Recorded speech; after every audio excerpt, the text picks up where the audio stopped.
keeps company, and a sensitive bard, not a hoplite was he. So head to the tavern and strum your cathar, for Thales the piper has come from afar to put each of us properly under the bar. A carouser quite fit to be written in stars. From outside the islands come many strange guests that a king or a lord may need to be set. Hospitality dictates we must show respect, and music and drinking are only correct.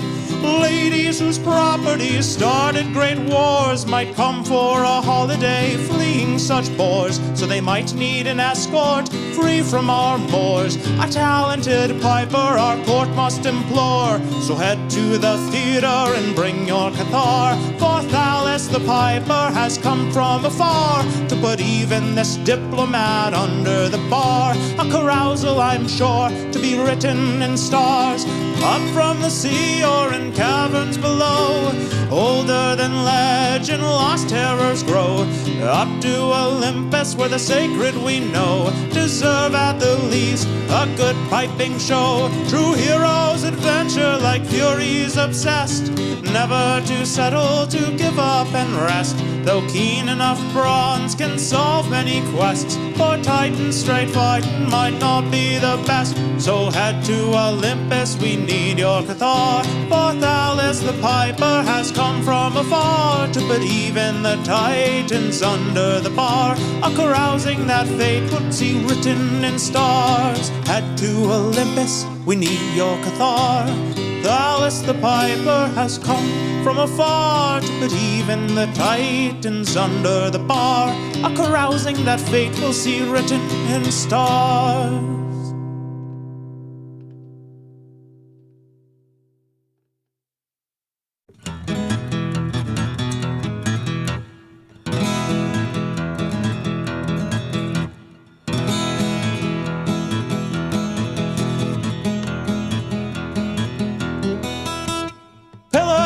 Jade fade beyond sight as we peer in obsidian hall. Fragments of refuse, chalky and white, surround the strewn bones by the sacrifice wall. Runes from a time too old to be known are carved in the green malachite. They showed the first seeds Gaia gave to be sown to bestial progenitors in primeval light.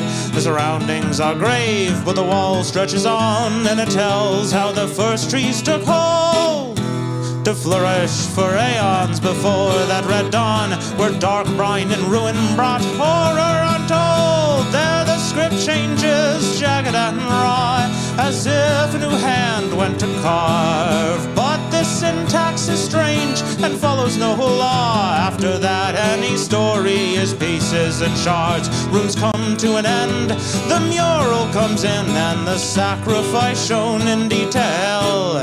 The cowled horned priests who brought the herd in, marks on the bones show what that entailed. Our party is shocked, we back toward the door, but the portal is covered by bars. Obsidian Hall comes to life with a roar. There stand druids with sickles and grotesque cathars. They strum out the notes that bring madness to bear. My comrades fell in with bare hands, possessed and transformed by some curse in the lair. My friends were no longer quite woman or man. Since then I've been trapped in this windowless cell. I cannot know why I was spared. I know I look ragged, I fear for my health. I beg for my freedom, I crave the fresh air. Let me out, just open the door. Please, my fair strangers, free me from this place. I can't stand the howls that come from the floor. Let me out, or I'll gnaw off your face. Let me out, or I'll come for you all and take your dead bones to feed the great wall. Let me out, let me out, let me out, let me out, let me out, let me out, let me out.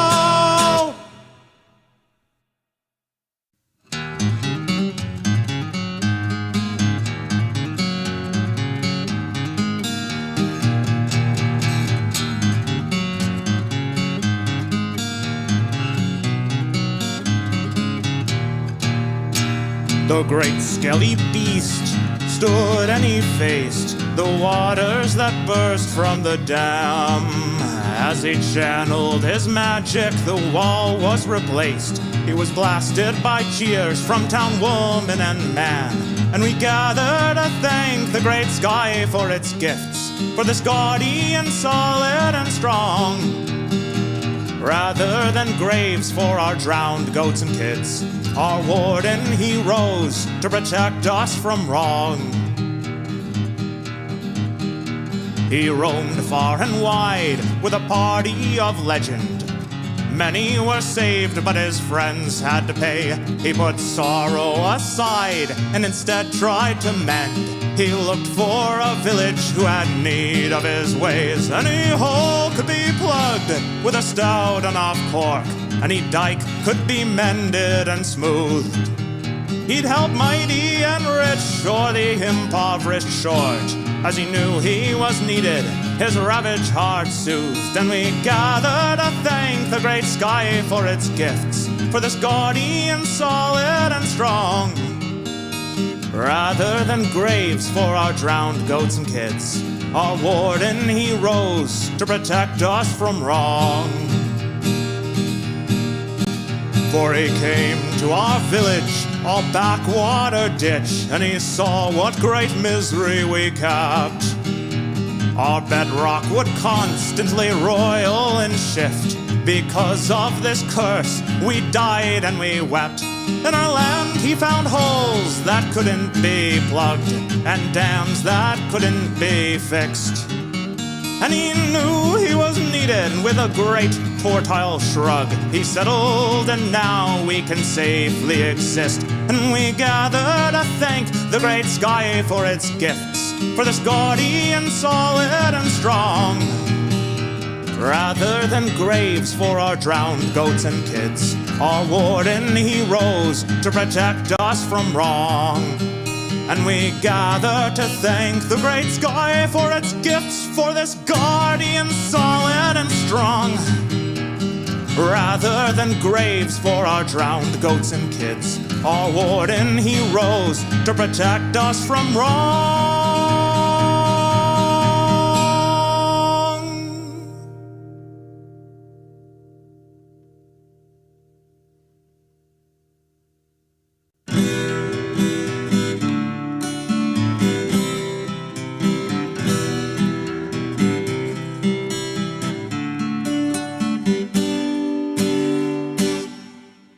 Gather, good people, the young and the old, to hear of a traveler daring and bold. He served in the wars in a great naval fleet, with cudgel and girdle and wings on his feet. They say he was born of a god or a nymph, left as a babe on a pedestal's plinth.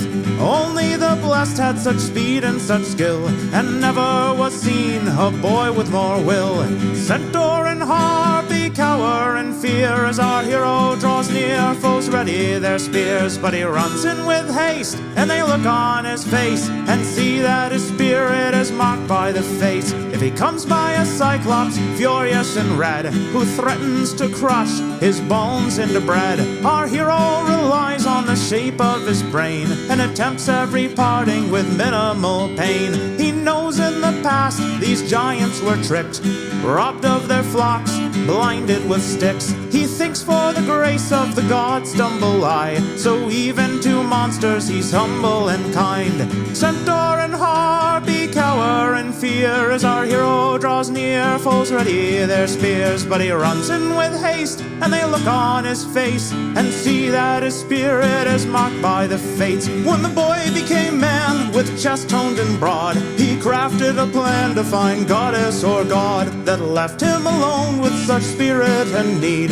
He beseeched the blind poet and followed each lead. So he came to the briny caves close to the sea, and saw who had spawned his divine destiny. A 20-limbed kraken with human-like hands. Though he buckled in horror, he'd soon understand. Centaur and harpy cower in fear as our hero draws near. Foes ready their spears, but he runs in with haste, and they look on his face and see that his spirit is marked by the fates. His sire or dame, he wasn't quite sure, pointed him to a shallow pool carved in the floor. And he saw as he peered in that burbling ooze, the truth of his birth was no longer confused. And he knew that he must learn and come back and teach each of his siblings, whether tadpole or leech. And he knew why he feared not what old laws forbid. Things are less fearful when your mother's a squid. Squid.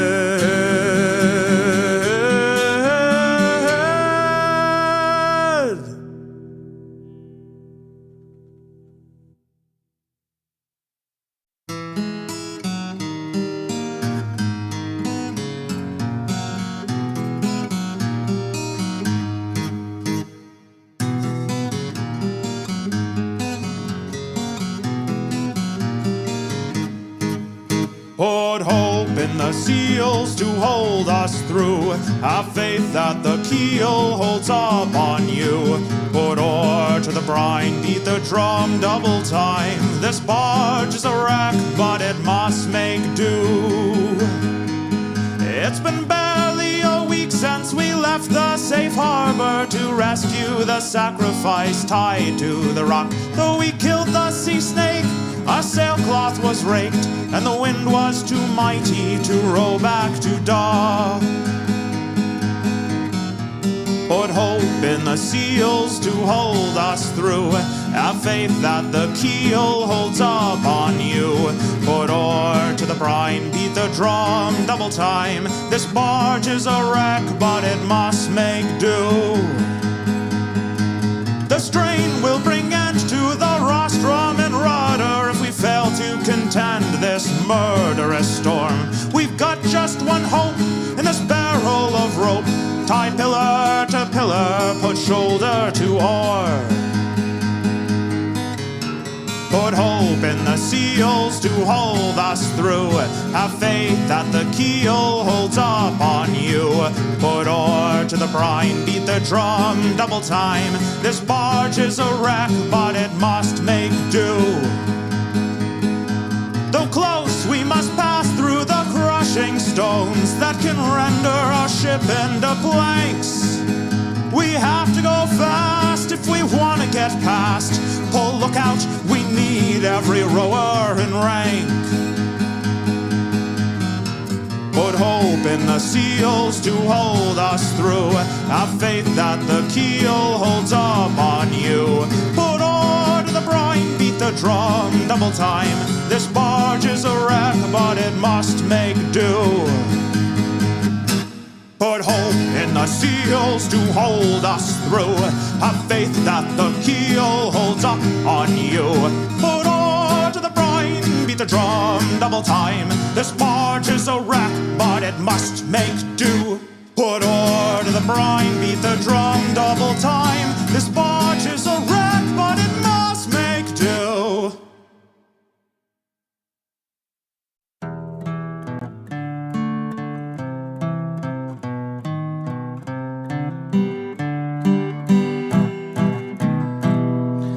In a city of cowards, a shady man waits. Ladies in powder selling off dates. Sweet fruit for the harvest at excellent rates.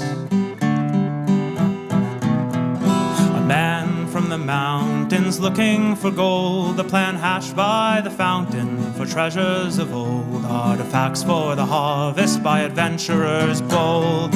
Head to the bay where privateers rest, a captain to challenge in combat and best, and a crew that wants more than just gold in a chest. And these men have an excellent plan to ascend the dead hills where the steppe nomads dance, and portend what they will from their drug-induced trance. Protect innocents captured to finish a plan by a sinister man who works so he can talk to gods, never dying but dreaming and scheming and trying to bring dust to the land.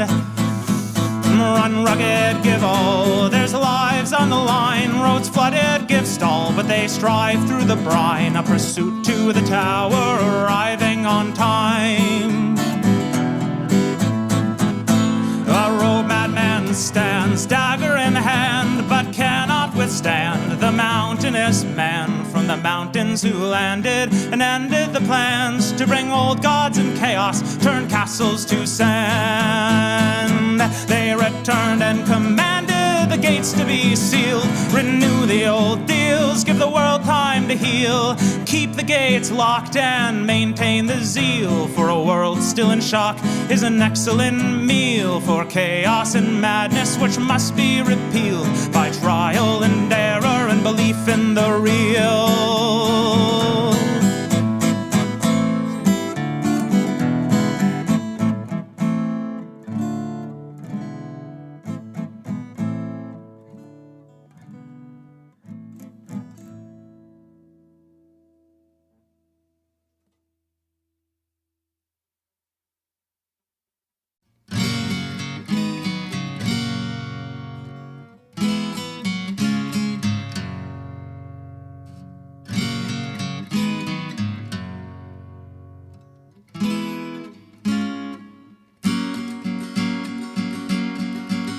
Enjoy our hospitality, our beds and bread and wine.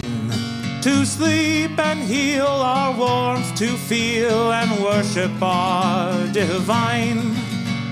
Welcome here, my traveler, through rain or hazing sun. To work or trade our fields or stalls and feast when evening comes. Enjoy our hospitality, our breads and bed and wine. To feel at home, although you roam, is the gift of our divine. The roads are paved and safe to walk, guarded day and night. Scripts are saved to be read or taught, to know is its own delight. Enjoy our hospitality, our wine and breads and beds. Though you may leave, you'll always grieve for the life you could have here instead. Our walls are strong, our laws are fair, and they show us how to live. We all belong in each other's care, with just one life to give. Enjoy our hospitality, our sacramental wine. After one more night in the dead moon's light, you'll be born again divine.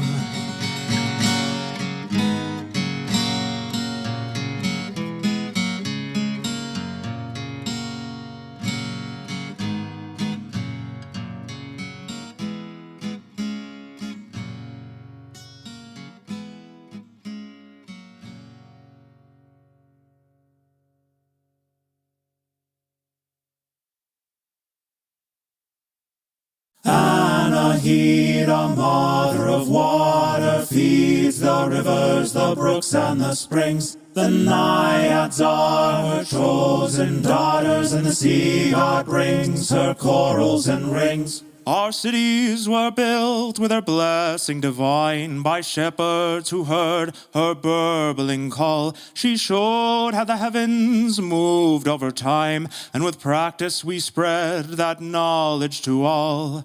Anahita, mother of water, feeds the rivers, the brooks, and the springs. The naiads are her chosen daughters, and the sea god brings her corals and rings. The magi are nothing without River Mother, but when learned travelers come from the west, they walk past the shrines and don't bathe in the water, instead rubbing griefs on their faces and chests. Anahita, mother of water, feeds the rivers, the brooks, and the springs. The naiads are her chosen daughters, and the sea god brings her corals and rings. We humor the men who risk such far travel, who covet our secrets for their fine polity. Cities where women are locked up like cattle, and most of the men live in bare poverty. Anahita, mother of water, feeds the rivers, the brooks, and the springs. The Naiads are her chosen daughters, and the sea god brings her corals and rings. We tell them the tales we reserve for such fools, easy to check with patience and time, but philosophers fail to harness such tools, preferring instead what sounds the most fine. Anahita, mother of water, feeds the rivers, the brooks, and the springs. The Naiads are her chosen daughters, and the sea god brings her corals and rings. But you, my friend, are not such a stranger. You've heeded her call with clear heart and mind. Dive in the pool, push past the danger, and you'll share in peace as only we find. Anahita, mother of water, feeds the rivers, the brooks, and the springs. The Naiads are her chosen daughters, and the sea god brings her corals and rings. Anahita, mother of water, feeds the rivers, the brooks, and the springs. The Naiads are her chosen daughters, and the sea god brings her corals and rings.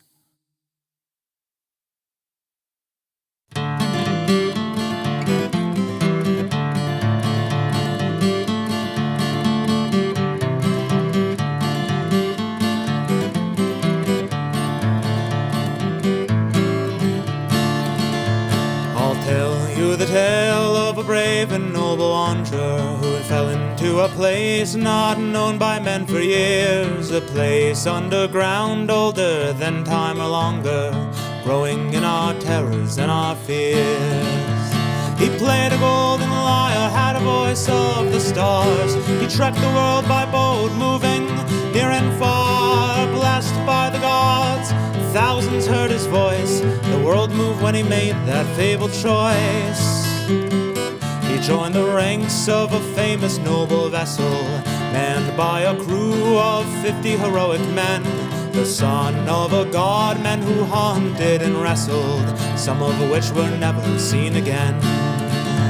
He angered the gods, and their vengeance slew his lover.